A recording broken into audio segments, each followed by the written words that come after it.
C'est le mois d'avril, on parle de mes livres du mois de mars, c'est la partie 2 et dans la partie 1, on va voir mes plus grosses déceptions du mois. On continue avec The Bell Jar de Sylvia Plath.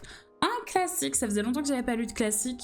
Je n'ai plus le nom de l'héroïne, mais en gros ça nous parle de la dépression de l'héroïne principale, qui est un livre qui est d'autant plus marquant quand on sait ce qui est arrivé à l'autrice. Il est problématique, il y a énormément d'homophobie, de grossophobie, d'intolérance sur plein de choses qui vont vous faire grincer des dents, en parlant de la dépression et de la santé mentale. Et je trouve qu'il peut être très intéressant à lire de ce point de vue-là, même si bien évidemment le sujet fait que ça peut être compliqué. Je vous le conseille grandement. Le tome 2 de Nana, le premier c'était une introduction, donc j'en voulais un peu plus et j'ai vraiment beaucoup aimé le tome 2. Je garde ma dernière déception pour la fin. J'ai lu The Hate You Give de Angie Thomas, qui mérite tous les éloges qu'on lui fait. The Hate You Give, ça nous parle de Star qui va être témoin de la mort de son meilleur ami qui sera tué par un policier. C'est un livre qui est très important. Ça nous parle de plusieurs femmes, soit qui sont déjà confortables dans leur sexualité et leur orientation, ou justement qui se cherchent. Je l'ai trouvé très problématique. C'est des clichés qu'on essaye de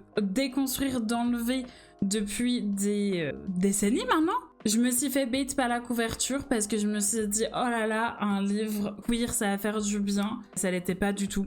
Il y avait vraiment des clichés en mode de toute façon les lesbiennes ça se rase pas, ça se maquille pas. C'était horrible. Vraiment des clichés. Oh, mais c'était infernal. Nul. Et du coup c'est mon petit update lecture. Et du coup on se voit le mois prochain.